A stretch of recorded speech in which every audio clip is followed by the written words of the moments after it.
As it had been in the years before the Great War, Big Mountain, the Big Empty, became home to one of the brightest minds of the 23rd century. The courier watched over the Big Empty for years to come, caring for it and keeping its discoveries safe until they were needed to help others. Which had always been Big Mountain's purpose.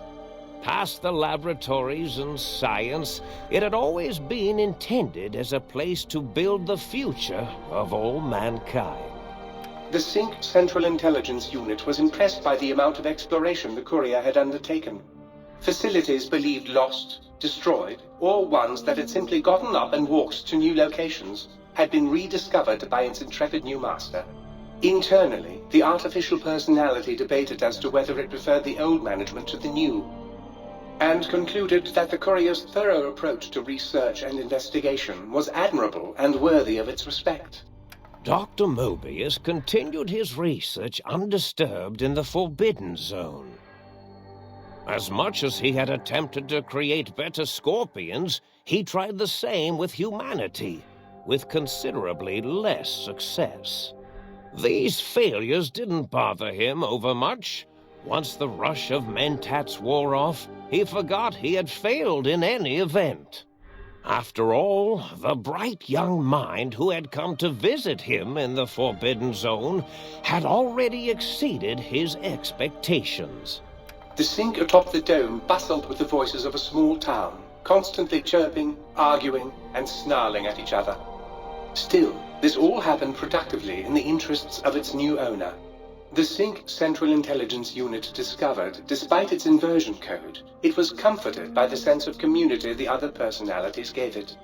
The Biological Research Station, obsessed with seeding everything in sight, requested a transfer to the X-22 Botanical Garden, so that it might, in its own words, sensually fertilize the garden's smooth contours.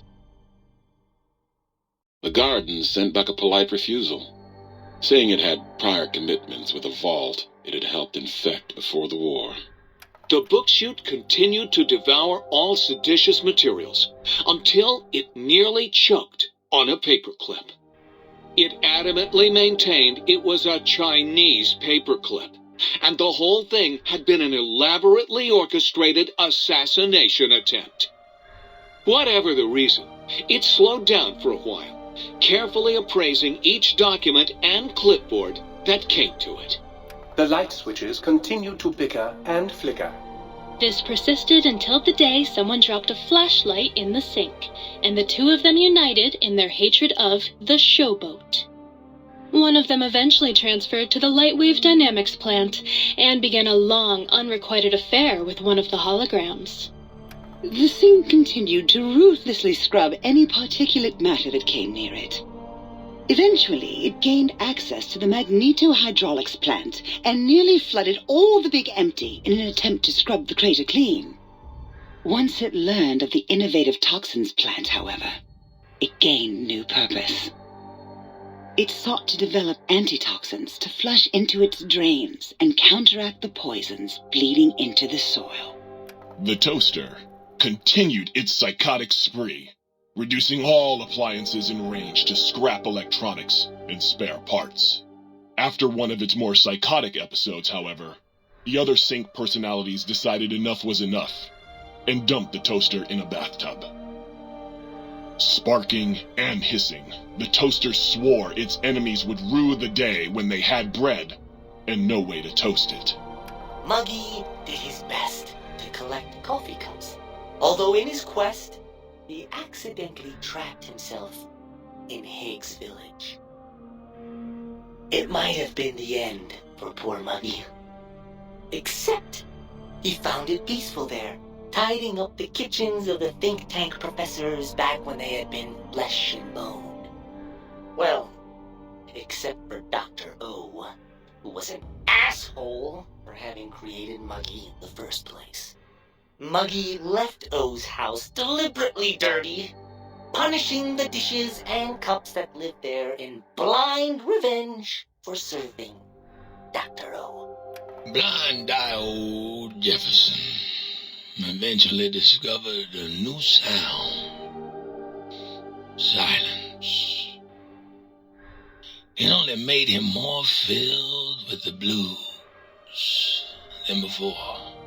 It was rumored by the other personalities that he had a brief fling with the light switches.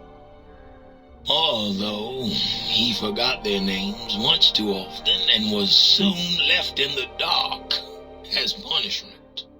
Autodoc, always gentle and methodical, kept sewing up the courier in all the right places when the skin split open from repeated wear and tear.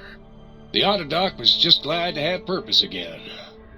It heard its simpler brothers and sisters who got shipped to the Sierra Madre were bored out of their skulls in that toxic dead city.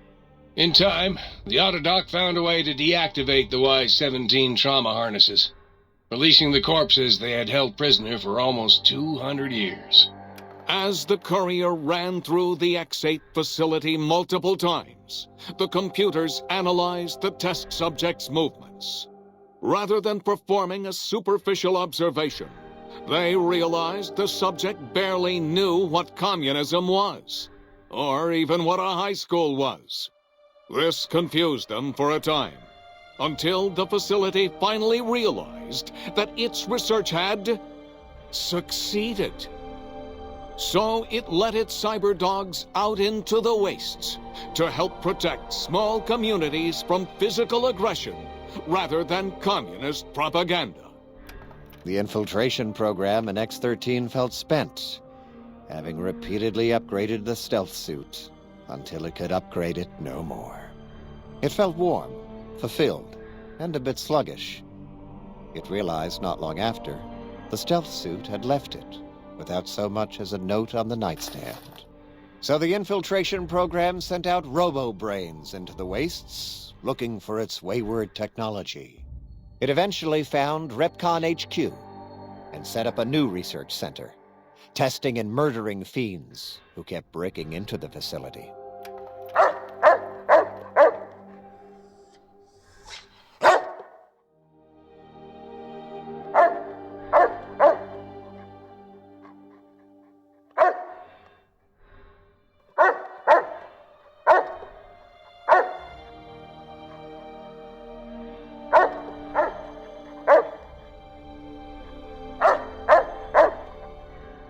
The courier, organs intact, continued onwards, a little less heavy of step, but with all the organs in the right places, as they should be.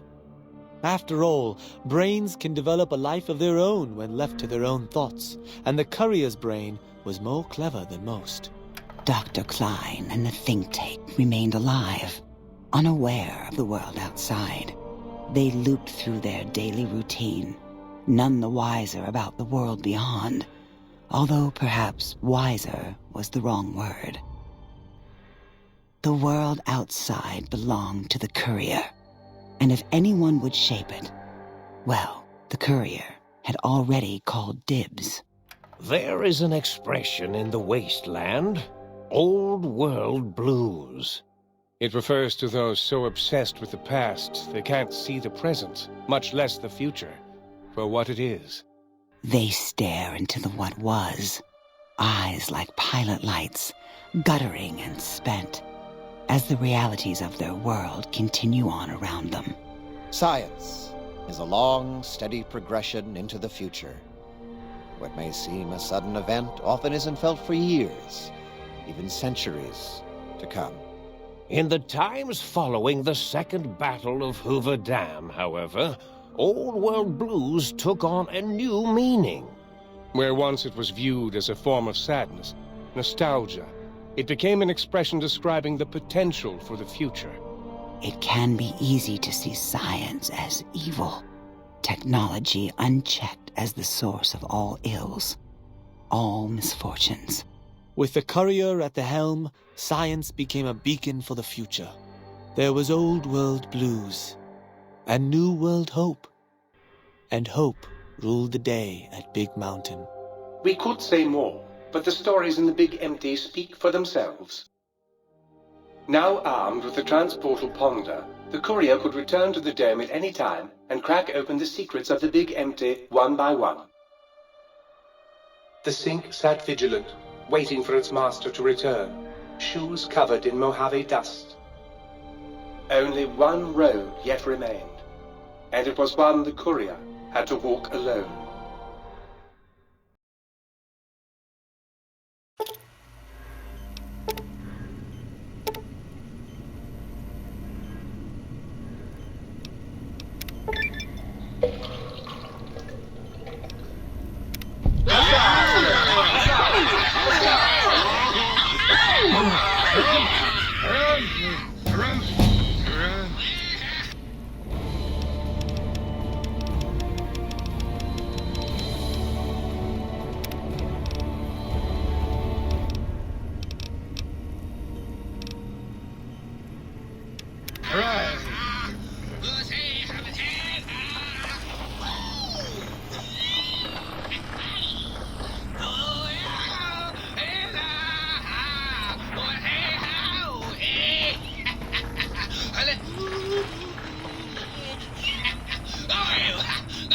So the accoutrement of the Catholic restaurant was different, and should pretend to say otherwise, I remind sir that it is a waste room.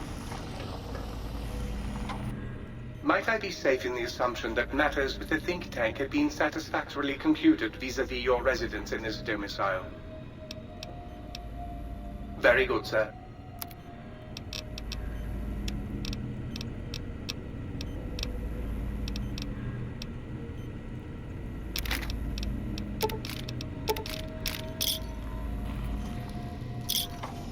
Greetings, citizen.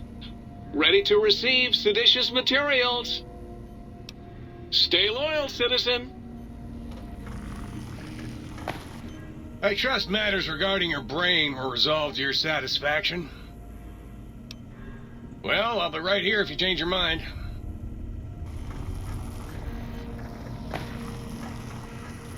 I understand you're to be congratulated on the recovery of your missing organs. Bravo. Unlike certain other light switches, I'm competent. I'd just love to turn those lights on for you. With the brains dealt with, soon we can spread our rule across the Mojave. All will eat burned toast in despair. Yes! Flee before my terrible power!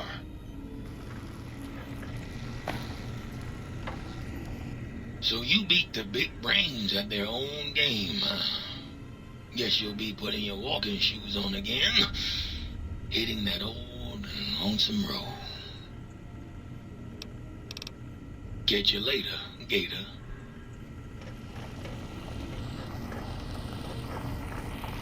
Look who's back to kick off the dust. Hope you ain't still singing them old world blues. Catch you later, Gator. Please, please, please tell me you stomped Dr. O's brain into a fine paste. Did he squeal? Did he beg? God, I hope he begged. Who's the flatware bitch now, oh? Sure. Nobody wants to hang out with Muggy. I get it. So long, pal.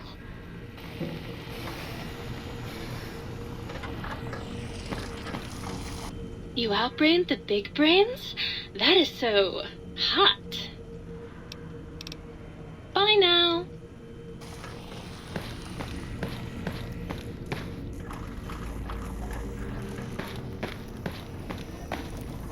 You took care of them brains pretty good, baby. Nice. Hurry back with that seed now, baby. You're back, and the brains didn't lobotomize you. Well, not any worse, at least. Hooray! Come back anytime you want a drink, or to get clean.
lobotomite who saved us.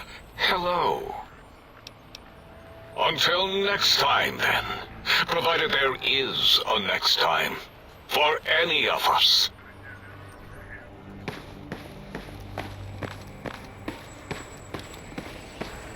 Thank you for what you have done. The helping, that is. We like that. I feel an odd emotion. Gratitude? Attitude? No, wait. Gratitude. That's it. Yes, a most goodbye.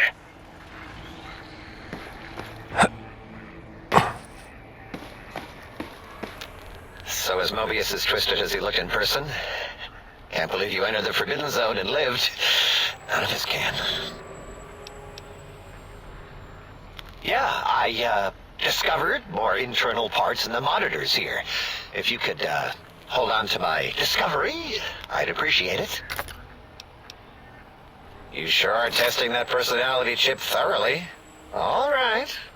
Yeah, there were a few under the monitors here. Here you go. Keeps the place tidy. Until our next scheduled audio transmission and reception, then.